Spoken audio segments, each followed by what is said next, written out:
On parle de sport et de littérature. Et ouais mon gars. Oh mais qu'est-ce qu'il fait lui? Premier coup de pied franc, deuxième pénalité. Oh, J'ai donc sorti 3 livres spécialement de ma cave à livres pour vous parler aujourd'hui de sport et de littérature. Et on commence tout de suite avec une BD très originale qui s'appelle Zatopek et c'est chez Desron Marleau.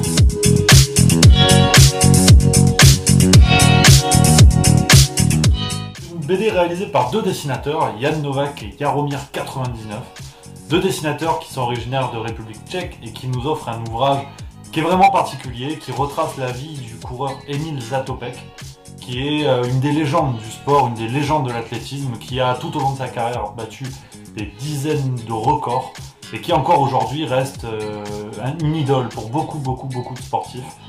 Et donc cette BD retrace l'existence de ce coureur, retrace cette vie particulière qui est aux prises avec la guerre qui fait rage, la guerre froide.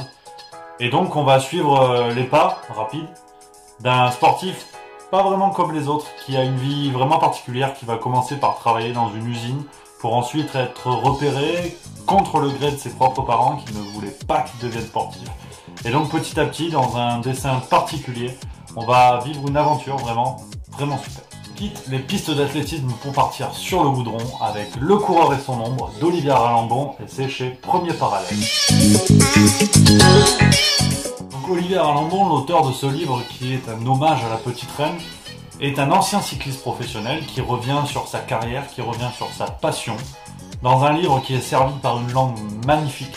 Vraiment, on se rend compte à quel point le cyclisme est un sport finalement d'esthète, qui peut paraître un peu bourrin, voire chiant pendant le Tour de France, on va pas se mentir, que la course entre Champigny-sur-Marne et la Garenne-Colombes, c'est pas ce qu'il y a de plus passionnant, mais en tout cas Olivier Arlandon nous prouve le contraire.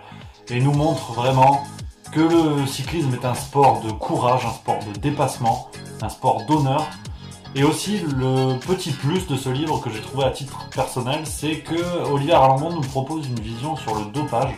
Parce que c'est vrai qu'aujourd'hui, le cyclisme est éclipsé véritablement par le fléau qu'est le dopage. Et l'auteur, qui est lui-même ancien cycliste, et encore aujourd'hui passionné et fervent pratiquant, offre une vision du dopage qui est particulière, où il assume pleinement ce qui touche son sport et il assume aussi pourquoi les coureurs le font à cause des enjeux, notamment financiers. Mais c'est vraiment très intéressant de prendre un peu le revers de ce qu'on entend généralement. Et en tout cas, je vous invite à découvrir ce livre, que vous aimiez le vélo ou pas, surtout si vous aimez pas, courez. On finit cette vidéo avec peut-être mon préféré dans cette liste, Le Règne des Affranchis de Claude Onesta chez Michel Lafon. Déjà, avant même de parler du livre, je m'excuse pour ce sticker tout à fait dégueulasse qui se trouve sur la couverture, que j'ai tenté lamentablement d'enlever. Et donc ça fait un résultat tout à fait atroce, hein. Je pense que Valérie Damido pourrait manquer de sucre en regardant cette vidéo. Mais en tout cas, ça montre que je destine aussi mon travail aux grands amateurs de stickers qu'on oublie souvent. Le Règne des Affranchis, c'est le titre de cette quasi-autobiographie de Claude Onesta, l'ancien entraîneur de l'équipe de France de handball, qui livre dans ces quelques pages toute une histoire. Déjà la sienne, en tant que joueur de handball, d'abord dans sa jeunesse, puis ensuite en tant qu'entraîneur de l'équipe de France. Cette équipe de France qui a tout gagné. Jeux Olympiques, Championnat du Monde, Championnat d'Europe, les indestructibles, les experts. On ne trouve plus de surnom pour cette équipe formidable, qui doit peut-être son succès à un homme, qui est Claude Onesta. Cet entraîneur hors du commun, avec une verve qu'on lui reconnaît bien dans les interviews par exemple, et qui dans ce livre dévoile peut-être sa méthode, sa façon de gérer un groupe au jour le jour, mais aussi dans les grandes échéances, dans les grandes compétitions. Et c'est passionnant, qu'on aime le sport ou qu'on s'y intéresse de près ou de loin, qu'on pratique le handball ou pas. Personnellement, j'ai la chance de le pratiquer, en témoigne ce corps d'athlète en fin de vie. Mais c'est passionnant et vraiment je conseille ce Règne des Affranchis aux amoureux du sport, mais aussi à tous ceux qui veulent savoir comment on peut essayer de gérer un groupe dans le sport, mais aussi dans une association, une entreprise, dans un projet collectif. Christophe, tu me fais plus chier à discuter avec les arbitres parce que je te jure, la prochaine fois que je te vois parler en plus avec un anglais à 2 balles avec les arbitres, je te jure, tu dégages et tu rentres plus sur le terrain. C'est fini pour cette vidéo sur la littérature et le sport, j'espère que ça vous a plu. Si vous avez d'autres idées de titres, n'hésitez pas à les ajouter en commentaire de cette vidéo.